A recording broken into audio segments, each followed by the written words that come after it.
Kim, if you want to go ahead and get started, I know we're waiting on a few more people to come in, but they should trickle in as we do the intros here. Okay, great. Thank you, Emily. Well, good morning, almost afternoon, everyone. Welcome to our April 17th LASHRM meeting. Today's speaker will be introduced in a moment, but I think you will enjoy. Our program today is on inclusivity training, and this is going to be part one of a two-part series. But before we introduce our speaker, we have a couple of things to go through. First of all, we would like to welcome our new members to the LASHRM group, Keegan Wedwick, Julie Lanahan, Kylan Husky, Erica Bannett, and Kelly King. So thank you for joining our group, and we look forward to seeing you at future meetings, and welcome aboard. Just a reminder of your 2024 LASHRM board members. I am Kim Beckman, and you can see the rest of the board members here and probably are joining us virtually as well today for the programming. Anytime you have any questions or concerns or want to know more about LASHRM, please reach out to any one of us and we'll be happy to get you pointed in the right direction.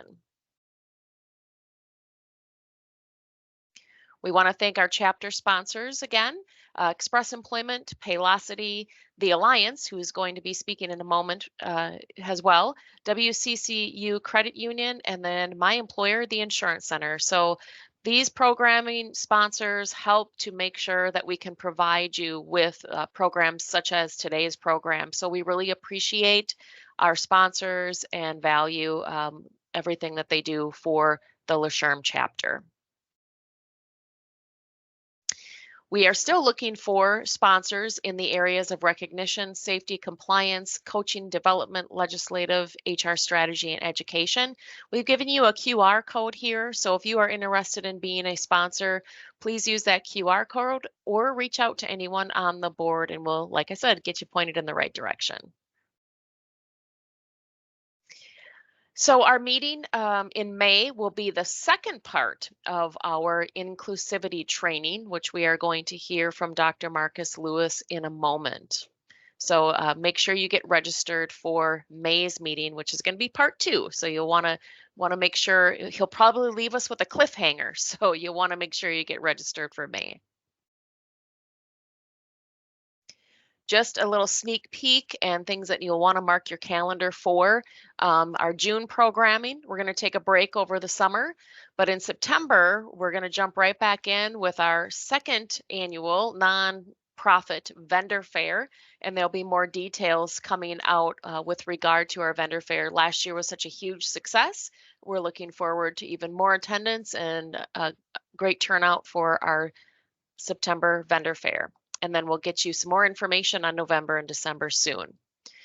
We have a coffee chat coming up at the end of May, May 29th. We will be talking about childcare challenges, and we will be having a speaker from the Parenting Place will be joining us. This will be a virtual coffee chat, so grab your coffee and join us virtually on May 29th at 8 a.m. Again, please register for that either by this QR code or by going out to LASHRM.org. Also, we need you to mark your calendars for our Member Appreciation Night. We will be going to a logger game. And I know June 5th seems like a ways off, but it'll be here before you know it. And we also need to get a head count on who will be attending. It's open to all of our LASHRM members, as well as a guest that maybe you want to introduce to LASHRM, has a group to get involved with in the area to support the HR community. So please get registered. Please mark your calendars. This is going to be a fun event at the logger game, and we hope to see everyone there, but please get registered. And then also take note of our 2024 annual conference, which is going to be held in Chicago, so a little bit closer than it has been in years past.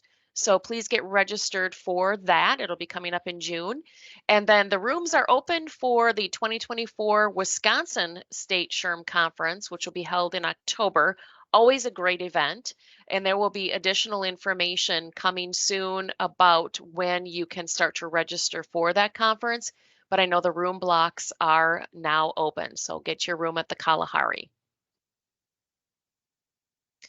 And at this time, I want to open up to anyone who may have some announcements or things to bring up to the group on the screen today. So please remember to unmute yourself before you start speaking. But is there anyone that has any questions or comments to share?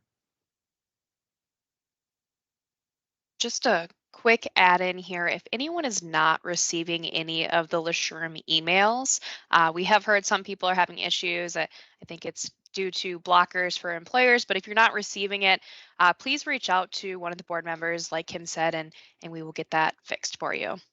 Absolutely. Thank you, Taylor.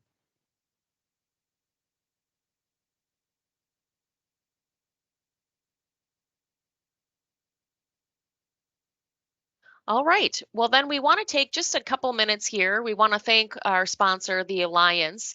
And we actually have a couple of people on from the Alliance today I'm going to open up the floor to them for a couple of minutes just to talk about the services that they can provide to this area. Mike, I believe you're online, so go ahead, Mike. Yep. Kim, thank you very much for that introduction. As Kim said, my name is Mike Roach. I'm the Director of Business Development at the Alliance. We're a relatively new sponsor to the LASHRM family, so thank you very much for giving us a couple minutes to chat today. So I'm going to talk a little bit about us and then about our history, because I think you need to understand the history to understand how we got where we are today.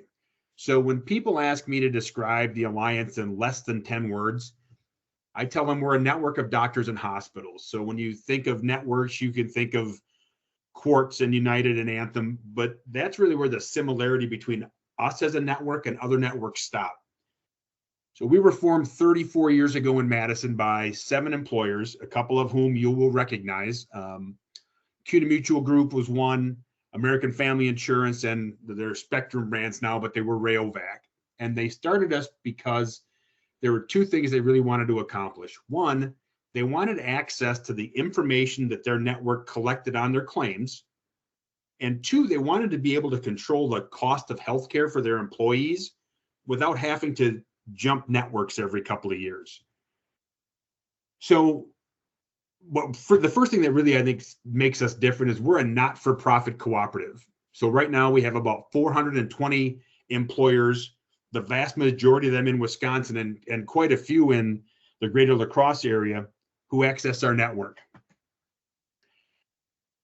2, we believe that all the data that we collect belongs to you, the employer. It's very difficult to help manage something if you don't know the starting point or where you're going.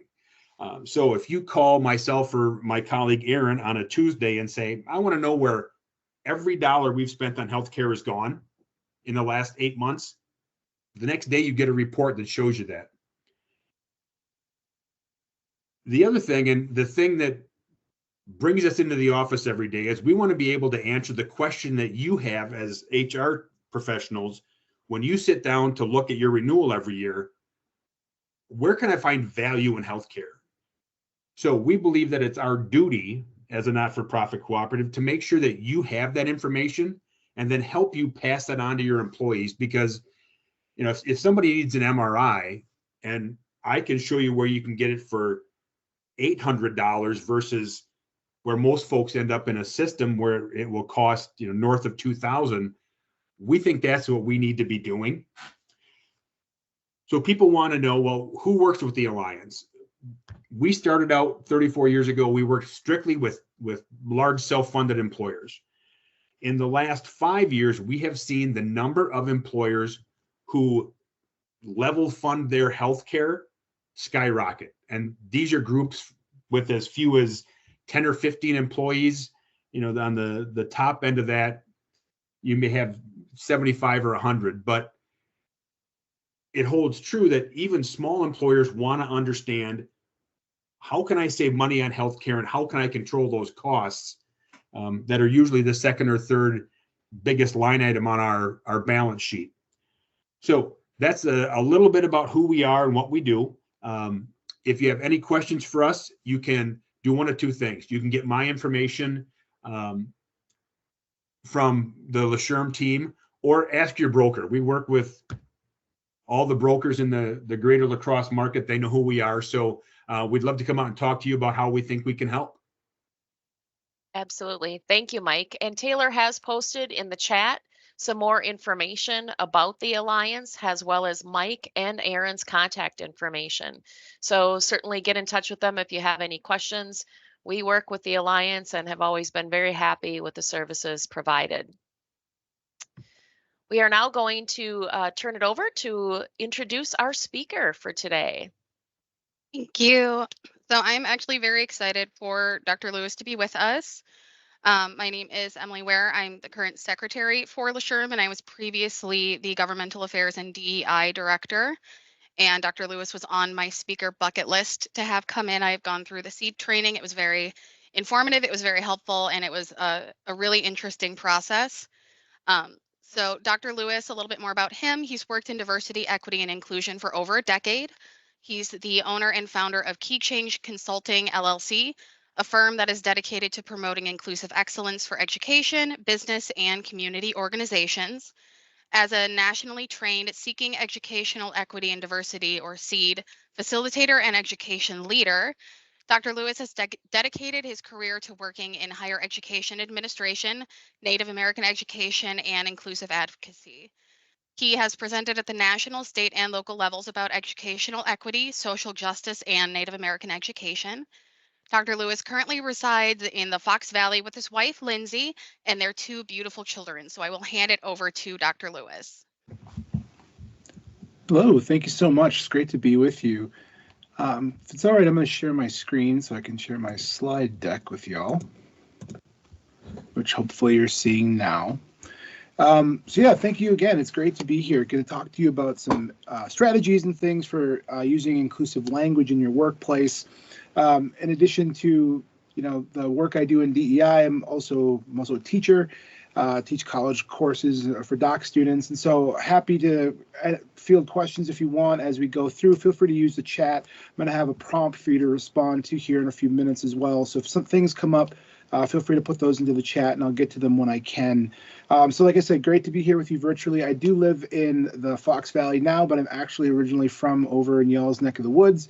I grew up in Black River Falls, and my wife is grew up in Galesville or Ettrick area. So she was a graduate of GET from back in the day. So good to be connecting with folks in the Cooley region.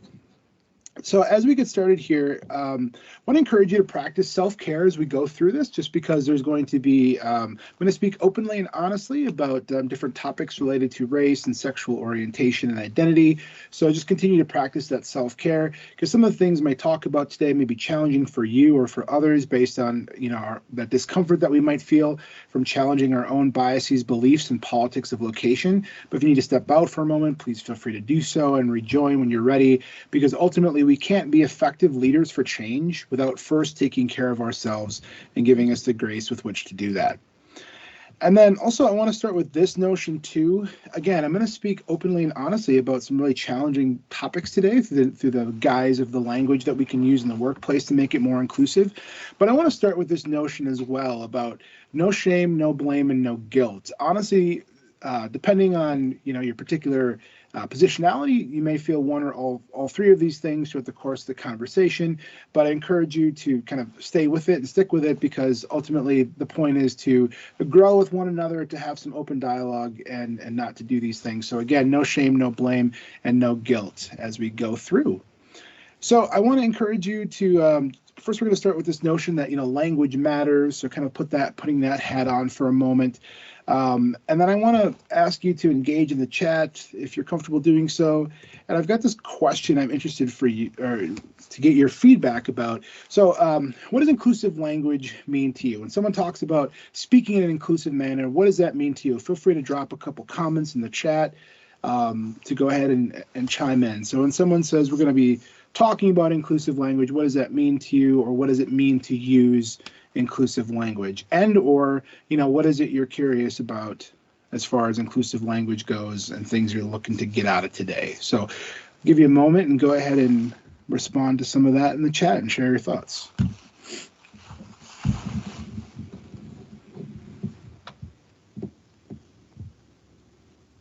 Also understand that it's over the lunch hour, so some of y'all are probably out there, eating the salads and things like that. So definitely understand that if you're occupied right now. Got a couple of responses in here. Thanks for that. So being respectful of everybody and having that safety and openness as well as belonging. A couple more popping in. Being mindful of backgrounds, respecting use of preferred names, pronouns, and so on. Okay. All right. Thank y'all. And like I said, feel free to keep those coming as we go along. So I want to start with this notion again that language matters. What we say does matter. I think there's a lot of conversation, at least that I hear out there, where, suck it up, buttercup, blah, blah, blah, these kinds of notions.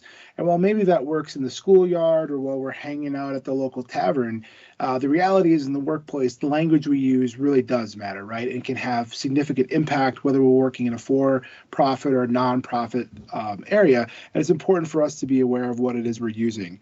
So why should we matter, or why should it matter what the language we use, what it portends? Well, for one thing, we can use our language to actually promote social justice.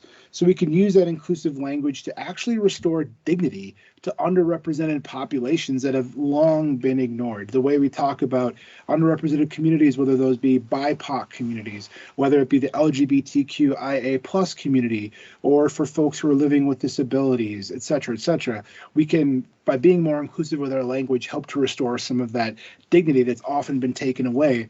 We also have the power to affirm. We also have the power to represent and affirm some of those communities, again, that have been marginalized or sidelined. And ultimately, we can create more productive environments. If you think about using inclusive language as a way to invite folk in to be their more authentic selves or to bring more of themselves into the workplace, this can really increase productivity and can also demonstrate that you're an ally and interested in learning. Now, when I say more authentic self or more of our whole selves into the workplace, I'm not talking about bringing all your drama and all your business into it. That's not what I'm saying. But what I'm saying is if we have like an inclusive an environment where we have some genuine relationships with folk and our language is modeling that inclusivity and acceptance, someone who's in a same-sex relationship maybe will feel more comfortable to talk about their spouse. And then also when we ask questions about home life, maybe instead of, if it's a man, to say, hey, what does your wife do? Maybe instead, what does your spouse do? What does your partner do? Things like that. So again, to demonstrate that inclusion, and again, for folks to bring more of their authentic selves into the space. We can also help to do some of this empowerment piece. For those of us who have some majority identities, everybody has some, right? Like, for example, I'm a Black Ho-Chunk man, so I don't benefit from, white privilege, but I am a male. I'm a cisgender male, so I do have some of that societal power. But through using inclusive language, we can actually share some of that power with other folks. And through our example, through your example, through my example, we can actually encourage our colleagues to modify their own language as well, just through modeling. It doesn't have to even necessarily be a huge conversation about it. And we can also start to dismantle some of these negative terms and phraseology that has become commonplace. I'm going to go through several examples of that later on that could actually start to preclude some future harm. And I want to introduce this framework as a way of conceptualizing it. It's what I call the DK framework, which is an idea of expressing and communicating the fact that we don't know what we don't know. So you can see the image here on your screen. You can see there's a few different regions of this pie graph here. So here's, here's the first region here, which is rather small. It's the K. It's what I know. It's something that that you're completely aware of. So I'm going to use myself for an example just to illustrate the point. So for example, I know 1990s TV trivia. I will destroy you in TV trivia from the 90s. If we're talking about sitcoms or even dramas, things like that, I was watching a lot of TV in the 90s when I was a kid, right? So I know that I know that. Someone didn't believe me the other day, and I went all on a whole tangent about Grace Under Fire. And anyway, and then over here next to it is KDK. These are things that you know that you don't know. And so for me, like, I'm a huge Star Trek fan, grew up watching TNG, DS9, Voyager as a kid. However, that said, I don't know anything about aerospace design, and I know that. I know that going in. Don't ask me to build your rocket because it ain't going anywhere. But I know that. But then if we look here at the largest space in here, it's the DKDK.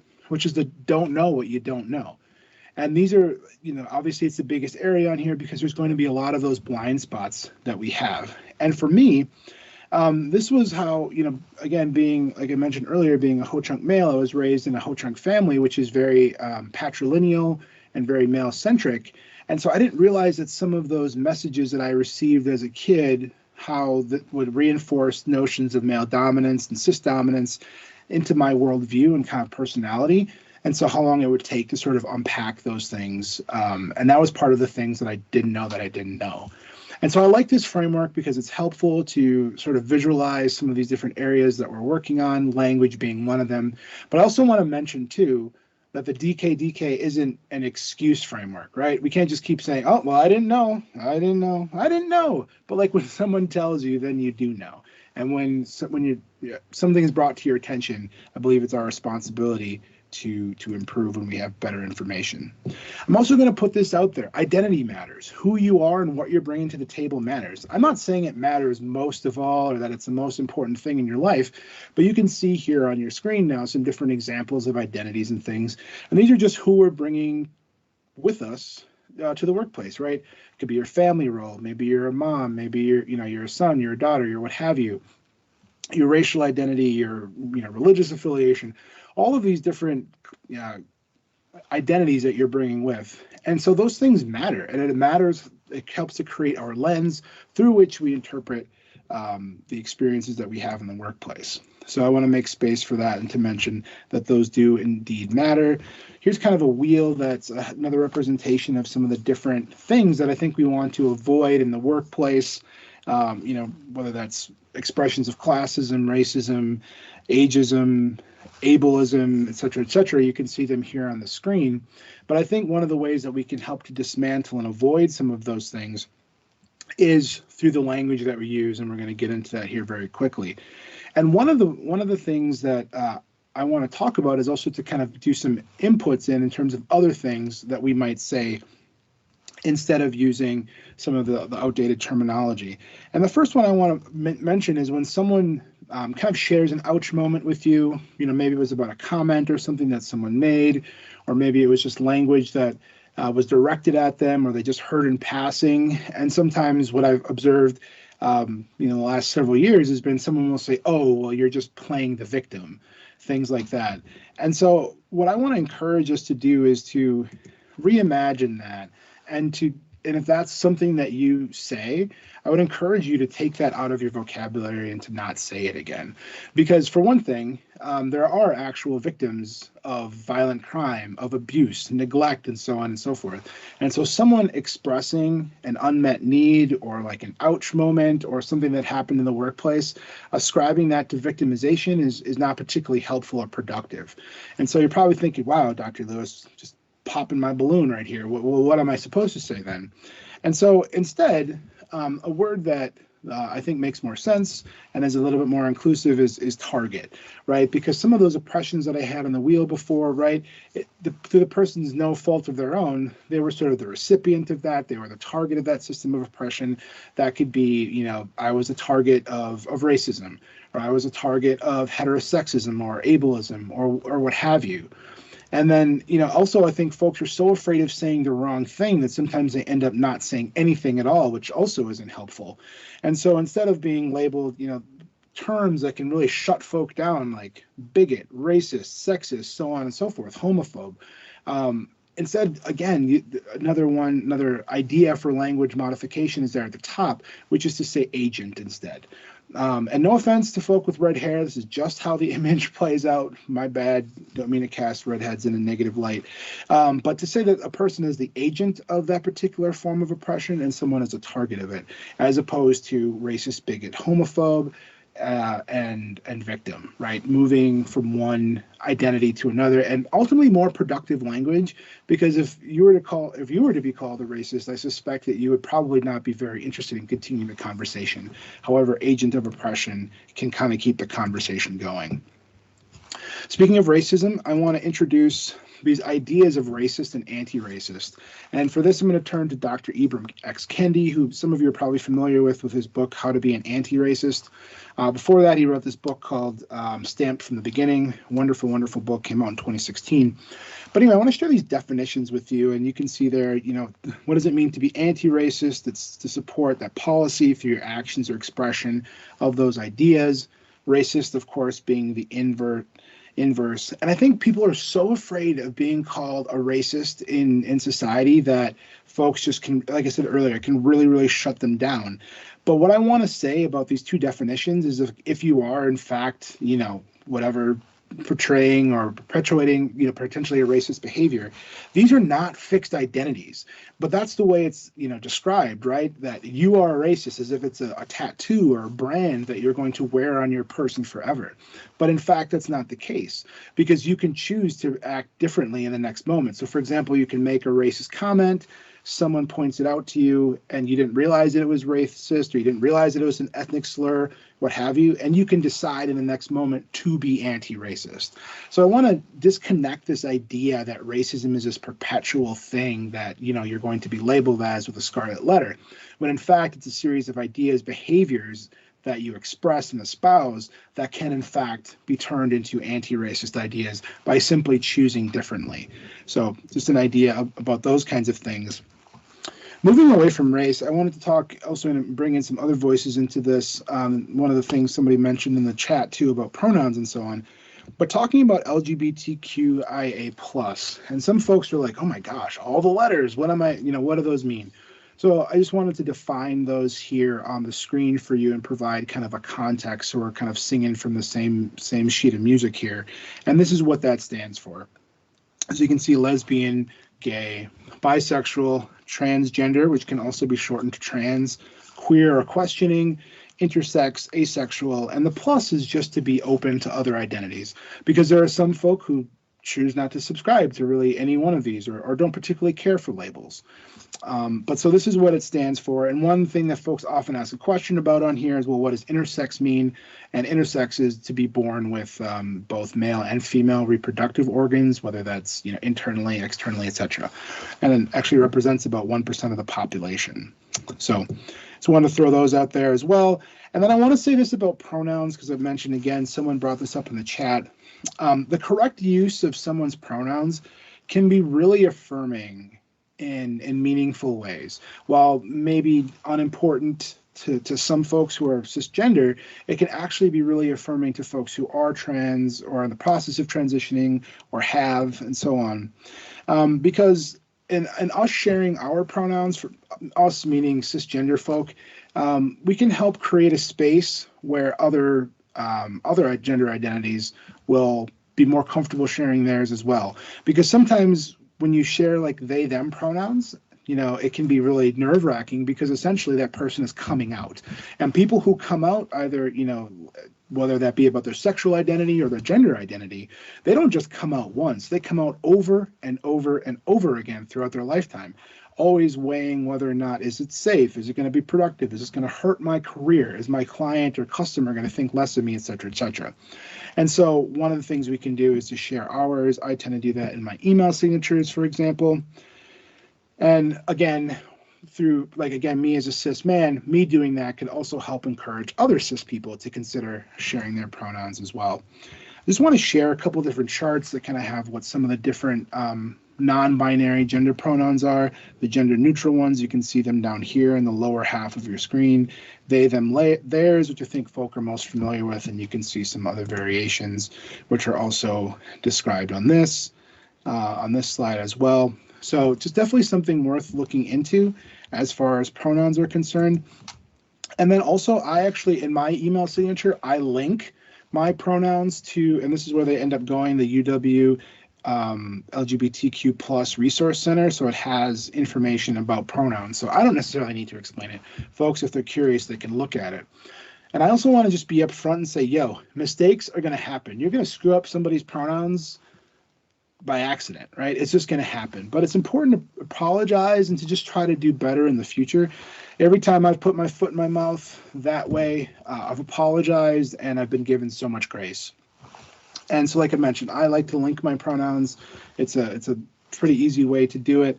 It doesn't have to be to UW Milwaukee. It could be to, whatever site makes sense for you. And then to say allyship matters. Some of these activities that I've described are really small, seemingly, but they can, in fact, have a big impact on how people feel and so on. And then lastly, I do want to mention this just to kind of keep it real with y'all. I think it's important to remember that a person's pronouns are an expression and representation of their identity, not yours. So folks will often say, like, well, I don't agree with that, this, that, and the third. And to you, I say, who asked you? Like, who asked you whether or not you need, who created this permission structure where you have to agree? Rather, it's worth it to make that space for folk so whether they can be their most productive, authentic selves in a safe manner. It's not saying that you have to take to the streets or what have you, but just to recognize and respect someone else is actually a pretty small ask, okay? And so now I want to get into kind of some of the meat and potatoes. I think the part that's going to perhaps be the most useful for you. And this is going to be some phrases to reconsider. These are going to be some different ones. I'll give some examples in a minute. But first, I want to start out by sharing just a brief video with you.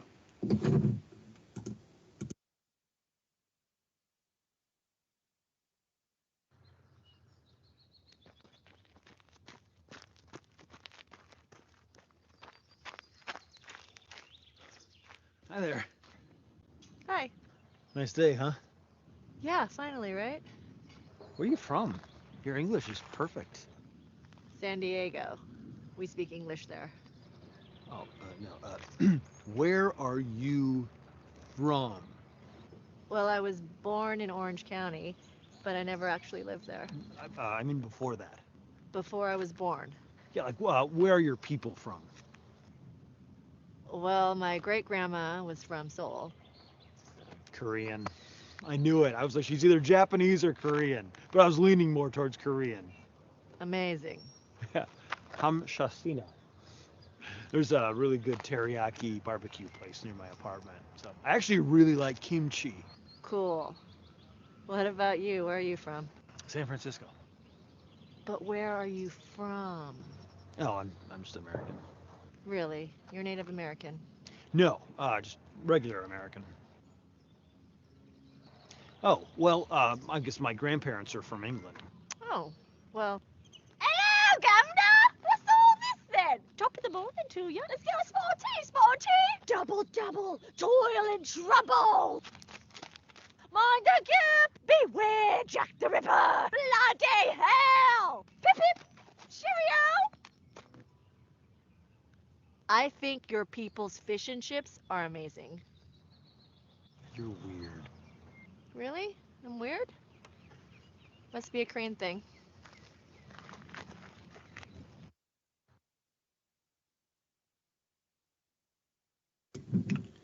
Okay, so hopefully you found that a little amusing. I like to start off this section with that just because I think it does a nice job illustrating, first of all, some of the phrases I'm going to talk about, and then also to illustrate how when folks will say these things, which has become so normalized, it's pretty silly, right?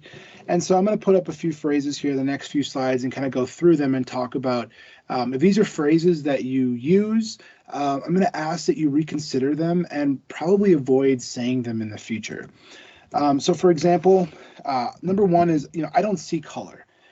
Folks will say this, and I think they mean it in sort of like a magnanimous sort of way, like a really accepting and inclusive way. I don't see color, or I was raised to be colorblind or whatnot. And it's like, no, you weren't.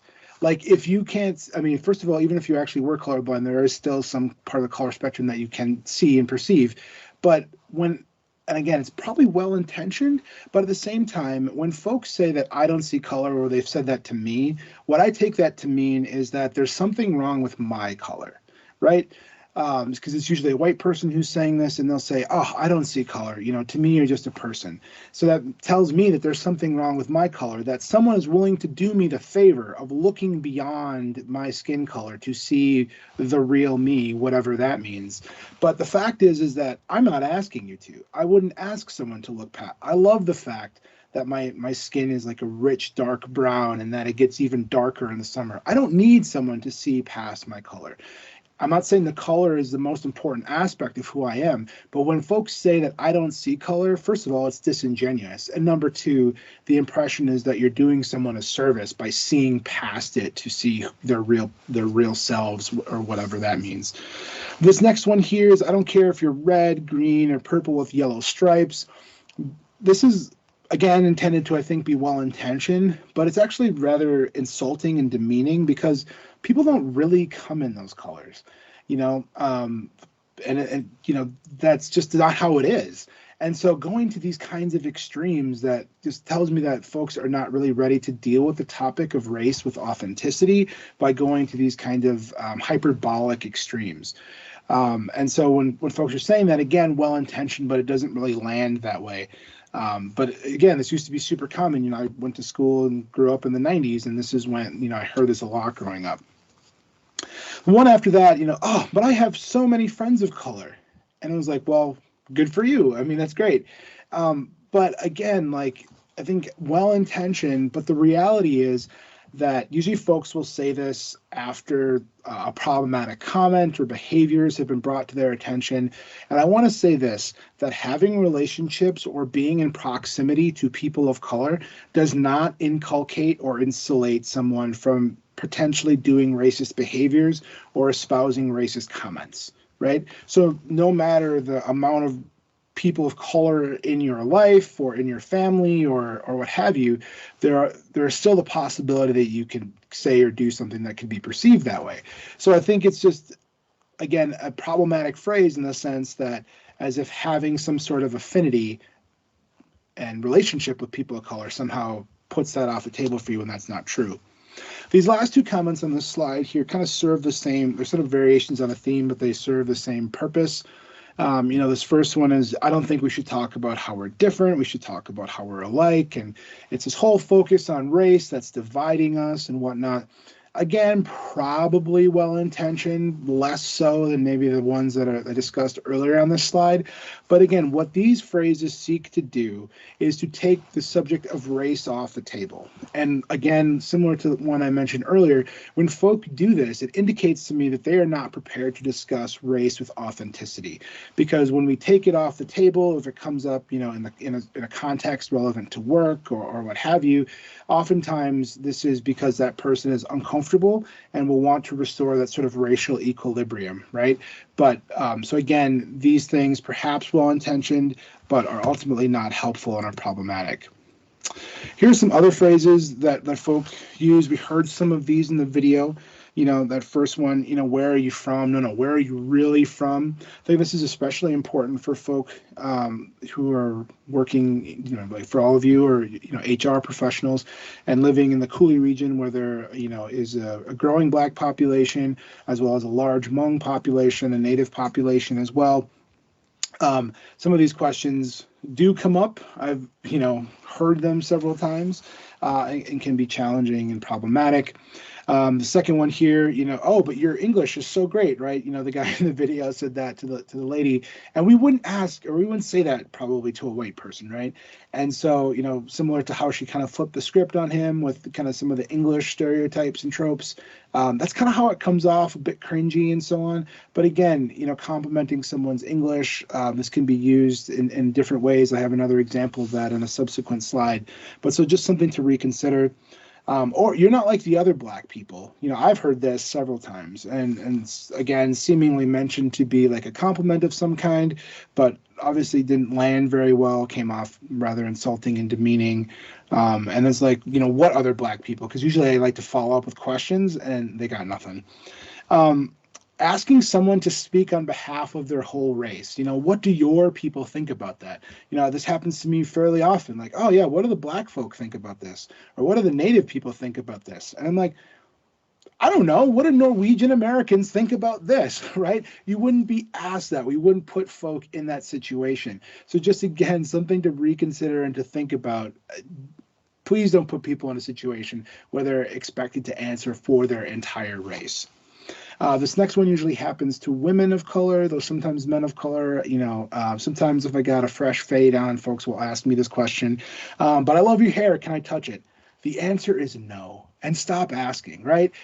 So if they're, because don't get me wrong, there's some hairdos out there that are incredibly fly and just look amazing. But another way to say this instead would be to say, I love your hair. It looks fantastic. Where did you get that done? Versus can I touch it? Because again, that sort of makes it seem a bit insulting, as if that's why they got their hair done, was for someone to go up and touch it. I don't think so, right? This one happens a lot with in the education realm, so kind of in my home base. Your name is really hard to pronounce. Can I call you, blank, right? And so what I've actually started doing for myself, and maybe for y'all as HR professionals, there can be kind of a variation on this that might be relevant to your field. But for me, when I get my class roster before class starts, I like to go through and find the names that I am just completely baffled by. And the area that I teach in, where a lot of the students are from, if I'm doing undergrad classes, there's a lot of names that are of Polish descent that have 3 or 4 consonants in a row. And I'm I'm not sure how to say this. So I will reach out to the student and ask, can you help me say your name? And more than that, I like to say, can you help me say your name so I can get this right for you? For me, I'm a parent, I've got 2 kids, and I chose their names with such care and thought we put into it. They weren't just random names, they're family names. And I know other families do something similar or what have you, where there's just so much thought and intentionality put into it. The least we can do as professionals, especially when we're welcoming folks into our organization, whether that be as a teacher or as an HR professional, is to get their name right for them, right?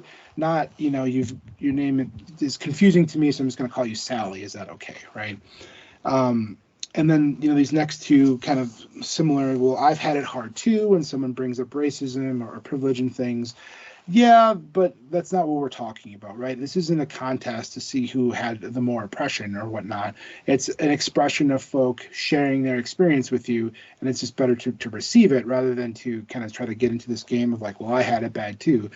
Because the reality is that, say that we're in this conversation in a racialized sense, it's a white person talking to a person of color. I don't doubt that there are undoubtedly socioeconomic challenges, but your race wasn't working against you. And usually that's what the person is trying to convey. And this idea of reverse racism, that's just not a thing. I'm just going to go on record and say that there's just racism. Whether it's perpetuated at or by white folk or black folk, it's just racism. Some other phrases to reconsider. You guys, right? Growing up on Goonies, hey, you guys. I'm working to get this one out of my vocabulary, not because I don't think it's particularly offensive, but it's just largely inaccurate. Rarely am I addressing a group of only men.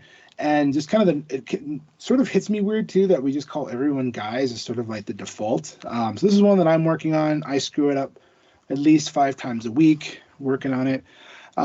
This other one, some of these are a bit more esoteric, but it's become popular to say that oh man, that was savage, or he's such a savage, things like that. This can be problematic, especially for some Native communities, because that was a term that was hurled at us for a really long time. And so while seemingly innocuous to sort of the general public, within communities of color, some terminology could be particularly hurtful and cause unintentional harm. Again, not things you meant to do, but may happen.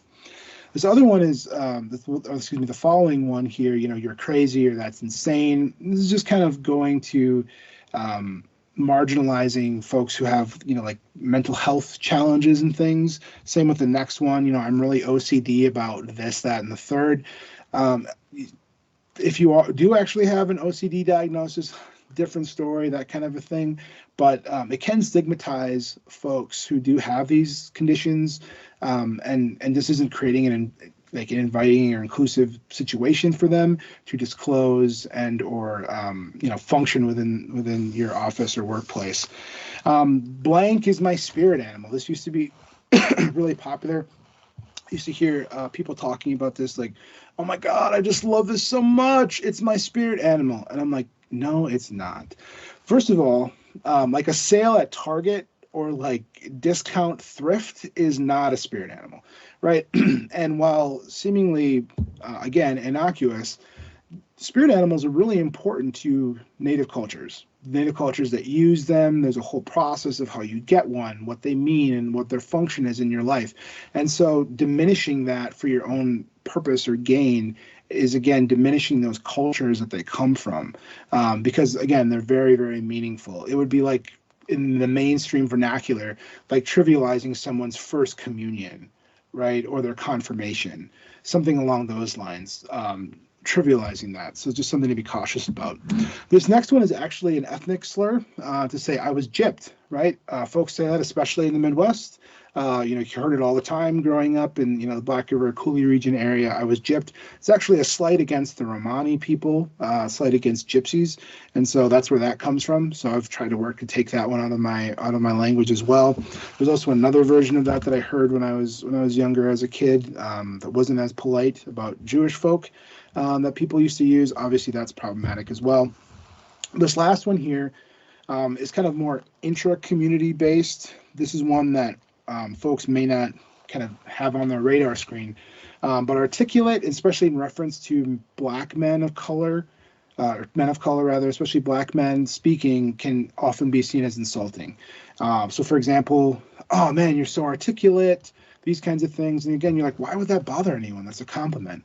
It's bothersome because it draws on these old ideas that existed during the slavery period and after, where men were infantilized and were called boys and so on and so forth. And so the idea that Black men can express themselves well, articulate, was kind of used as a sort of put down, as if the expectation would be that they wouldn't be able to express themselves well. Again, unless you're part of that community, it's probably not something you're familiar with, but it is out there, and so I want to draw your attention to it. Now at this point, you're like, okay, what the heck? Can I say anything at all? Right? Totally ruining your lunch hour. But so just to answer some of those questions, like folk are like, should I say Black people or African Americans?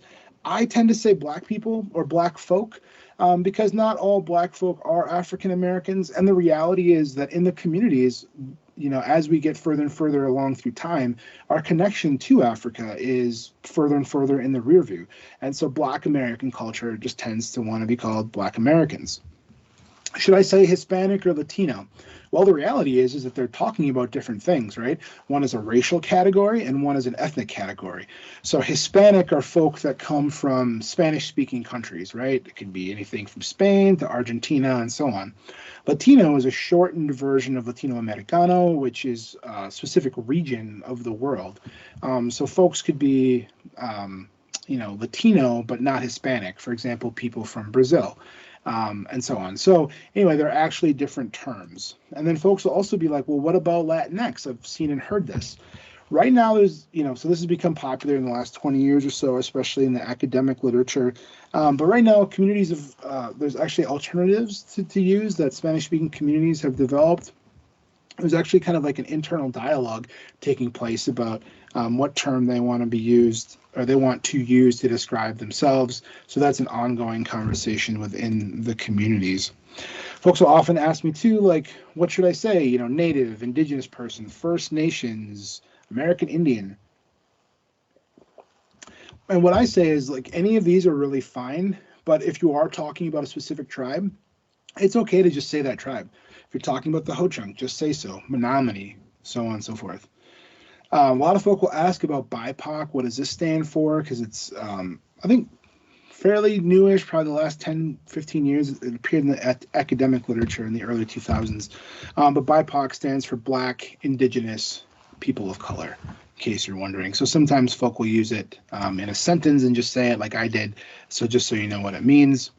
But then also always invite you to remember that we're always talking about people. So try not to refer to people as colors, right?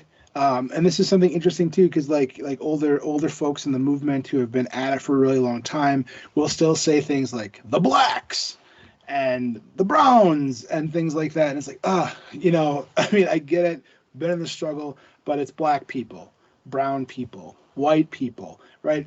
Because if we only talk about colors, it becomes really easy to dehumanize someone. And it's important to have that person-first language. So to remember, we're talking about people, we're talking about fellow humans. I think another way we can modify our language is to avoid whitewashing language, right? So, for example, folks will say, and these are all phrases I've heard, when Africans arrived in America as if we were on a 3-hour tour or something. But in fact, Black folk were kidnapped and enslaved. And those two phrases have very different connotations, don't they? Very different feel. And we probably are whitewashing language because it's easier and easier to digest. African Americans came from slaves, but in reality, some Black people are descendants of enslaved people. Again, the difference between slaves and enslaved people, right? Because enslavement is not a natural state of being.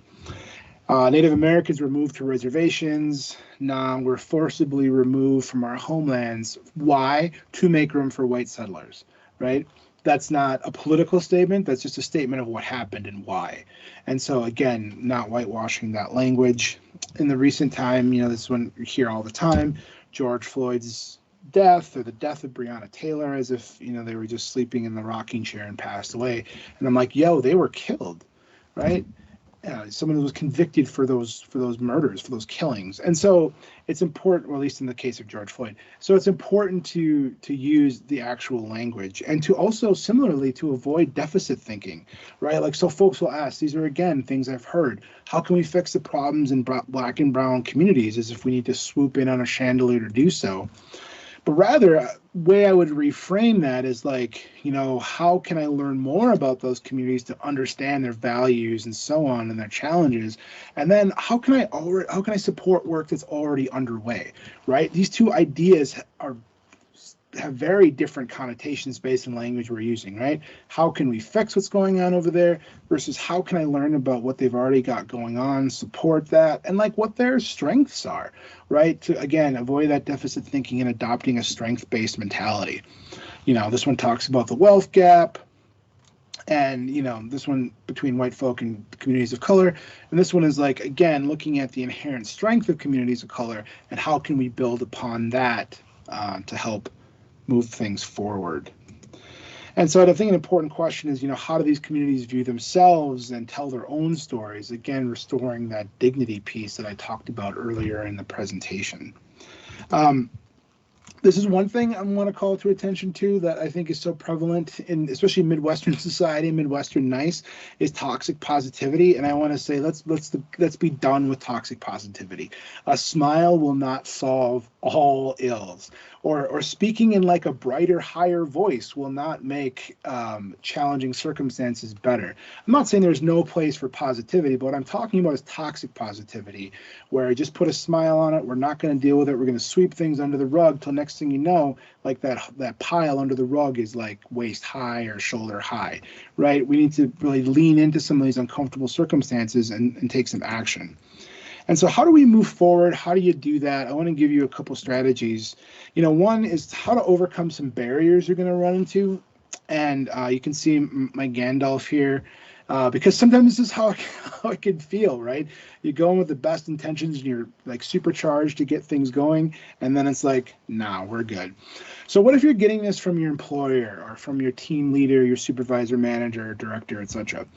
One thing I like to do in any of these circumstances is I like to ask more questions. So say that you're trying to modify, I don't know, it could be signage, it could be language, it could be the language in your policies and so on and so forth. And, the answer is no, this is unimportant, blah, blah, blah, blah, blah. I always like to ask questions, and, here are just a couple of examples. Can you tell me more about what it is what you have issue with? Can you help me understand? This one I like to say too, because sometimes this has become like a catch-all. That's too woke. And I'm like, help me understand. When you say woke, what do you mean by that? And then to ask questions, because hopefully, first of all, we're going to get to what that sponsoring thought is, or the root of that objection. But also, more often than not, I think folks end up realizing that they don't really know why. And then ultimately comes down to because either one, it's different and uncomfortable, or two, that they just don't want to in terms of change. And so asking questions can help folks realize that and sometimes lead to at least some change down the line. I'm not saying it's going to happen in that initial conversation, but it plants a seed for folks rather than coming back with, hey, like, why are you a bigot, or don't you believe in, some of these kind of ad hominem attacks, which can be problematic and ultimately unproductive.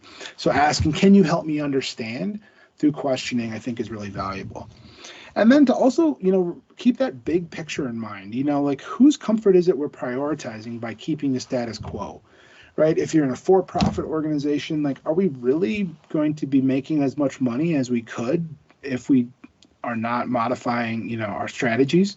Or if it's a nonprofit organization, like, are we really showing up for our clients in the way that we need to by maintaining kind of this status quo? So, and like, whose voices are missing, right? When decisions are being made, how can we be more inclusive to include more underrepresented or marginalized voices into those spaces where decisions are being made? These are some good questions to ask for leadership when you will invariably encounter some of that pushback. Then also, I think it's fair to refer to some outside resources and help. You don't have to be the expert in every single sphere. There's lots of folks who know kind of what's up in this realm. Lots of good resources out there for you to find, depending on, what avenue it is that you're trying to promote as far as inclusion at work goes. And then also bring in some of those underrepresented voices. I find so often that folks are in this march toward being more inclusive and acting, taking action, right? That sometimes we're missing the point. And folks, well-meaning, well-intentioned, can take actions that are ultimately harmful because they didn't ask the folk it was supposed to benefit. It's going to be folks of like one identity sitting around the table deciding what these underrepresented communities need, how we can best appeal to them, and so on and so forth. Meanwhile, I'm over here like, yo, when did you ever ask those folk what they think? Did you ask them for their input?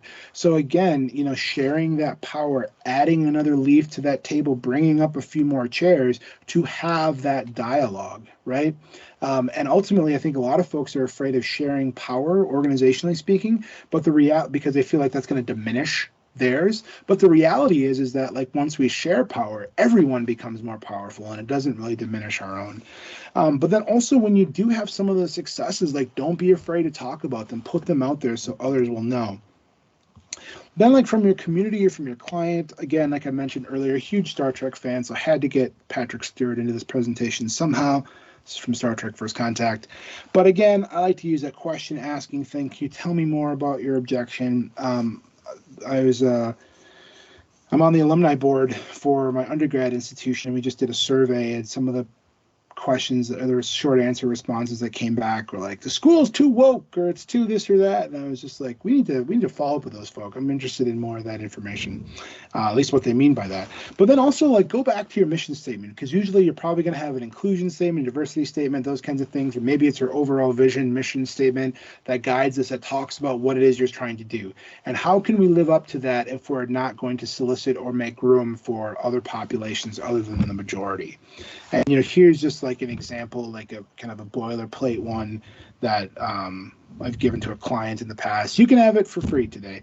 We're committed to serving all of our clients and making our organization more inclusive for everyone. Pretty simple, straightforward, help keep some of the wolves at bay. And then just from a personal standpoint, like, how do you move forward? One is to, I think, monitor those assumptions. We all have kind of been programmed with certain messages and whatnot. And I think it's just really important to monitor some of those things, to be aware of those, whether those be stereotypes or those be deficit thinking in one way or another. I myself am guilty of that, not even going to lie. So it's just something about kind of monitoring those things. And I think too is to always be inquisitive and to always be trying to learn something, and being in the place where we think we get it is kind of dangerous territory, because things are changing, communities are advocating in different ways, and it's important to continue that dialogue and asking questions. Recommend using that person-first language that we talked about, right? White people, black people, et cetera, as opposed to whites and blacks. Also, be comfortable and be gentle with yourself, because you're going to make mistakes, but like it says on the screen, it's proof that you're trying. But mistakes are okay. It's just don't keep making the same mistake, right? Commit to doing better, and also to build that that stamina for your own discomfort. You know, some of the dialogue around why, you know, legislation or why curriculum is being changed or whatever is because we don't want to make X population, you know, feel uncomfortable, and usually it's the majority population. And it's like, but when did comfort become like the only goal of an organization, right? And especially if you're a person from a majority identity group, there's a lot of things that you will need to build stamina for in terms of some of these conversations, to have them and have them be meaningful, to build stamina for that discomfort. For example, again, I'm a male, I'm a cisgender male, and men have done terrible things to women throughout history, like all across the world, right? But I can have that conversation without personally feeling attacked for being a man. And I think that's important. I've built up my stamina for that discomfort. And then also, you know, be an ally, you know, don't assume things are getting better. It's important to check in and to ask, and to become an interrupter, right? We don't have to have all the answers in order to stop some of these problematic behaviors from happening in real time. So I think that's important. And, you know, got this Ted Lasso quote here. I see there's a couple questions in the chat. I'm going to circle back to those here in a minute. But yeah, if you care about somebody, you got a little love in your heart, there ain't nothing you can't get through together. And I think that's really important as far as some of this information we're talking about.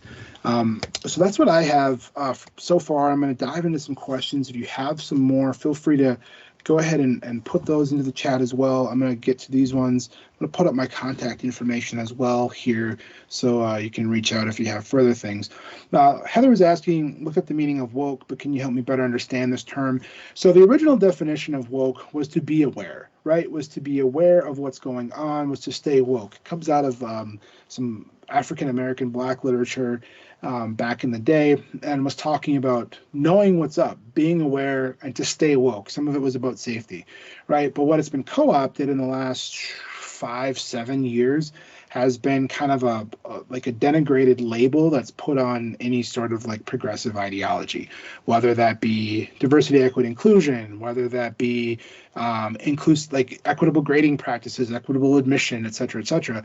It's just slapped as woke. This is a part of the woke agenda, so on and so forth. So the original term grew out of communities of color as a way of communicating with one another about being in the know, being aware, being hip to what was going on, as well as some safety. We got to stay woke, to now being sort of a cudgel for any sort of progressive movement. Hopefully that helps. Jordan asked, back to the phrases that you mentioned, do you happen to have examples of what we could use? Instead, I'm big on using you guys. Yeah, y'all. You all, everybody, everyone. Hey, folks, right? There are all kinds of other words that we can put in place, right? And in fact, I think as going through and thinking about them, the more that I use them, y'all, everybody, everyone, folks, people, it kind of makes me realize how silly you guys really sounds, right? Why are we using this one when there's like tens of other words that will do? So those would be some of the ones that I would think. But population also be a poor choice of word. Black population versus black people.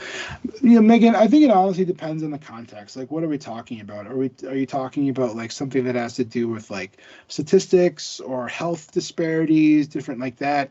You know, it could be like you know, Black people could potentially be better, but if we're talking about a specific region, so I think it really depends. I think the purpose is, again, not to get so hung up on like the details, but really about like, are we promoting human dignity here, or is this a stand-in just to sort of other somebody? So I think it really depends on context. I think Black people is usually like a fair way of describing folk, but again, depending on the context, population may be more germane, you know, given some of those examples that I mentioned. Okay. Oh yeah, sure, no problem, Jordan. Looking at distribution for AP and other DEB initiatives. Yeah, I don't know. That would maybe we can email me about that one so I can get you a better answer on that. Just need to know a little bit more. So, Megan, that was about you, in response to your question. Are there others? I mean, you can feel free to unmute as well. You can type them in the chat, or if you have some others, we got just a couple minutes left. Happy to answer your questions. I'm going to stop sharing my screen. And yeah, are there questions or anything else beyond what we've shared in the chat so far? Marcus, I just wanted to jump in and say thank you so much for allowing us this time with you. This was super informative. I did drop in the chat just asking if we could get some of those slides. I did. I was supposed to attend with another gal from my organization today who was unable to. So I'd love to share this information with her, and then we obviously will attend again in May. But I am not able to use that LinkedIn. I'm not able to find you on LinkedIn with that. I tried typing it in, so. No, I'm really out there. Trust me. All right, I'll drop it in the chat here. Thanks for again, Marcus. folks. Yep, not a problem. Other questions?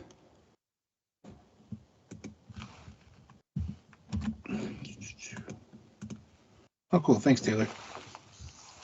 Yeah, and I think like kind of closing out, one of the things I would say is, again, like I said on one of the last slides, you're going to make some mistakes and whatnot, but the point is to be making progress, right? To not get so hung up and feel like you're a terrible person and to where you want to give up or whatnot. It's that, you know, relearning behaviors takes a while. And I think as long as, again, focusing on that human dignity piece and making progress, don't worry about perfection, worry about progress.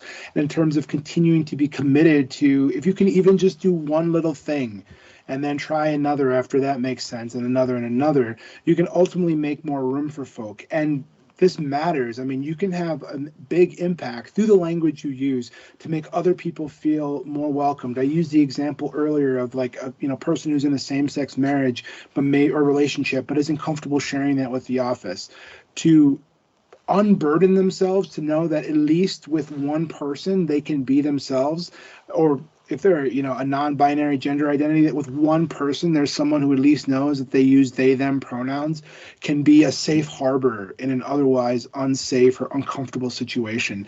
So you don't have to take to the streets to save the world. Just to work on these little pieces can make huge differences for folk.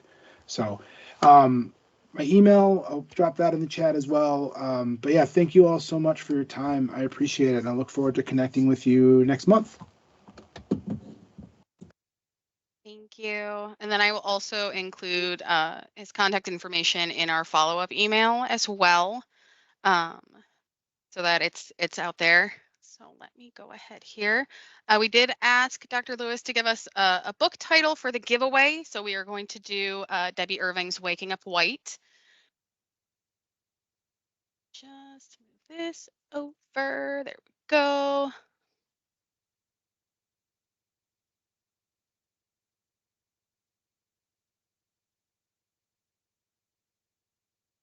All right. I don't remember if I saw Taylor on the call, but we will reach out with where to send the book. So congratulations. And thank you so much again for attending today. And we hope to see everyone back in May for part 2 of the series. Thank you. Thanks again. Have a good day, everyone. Thank you. Thank you. Afternoon, everyone.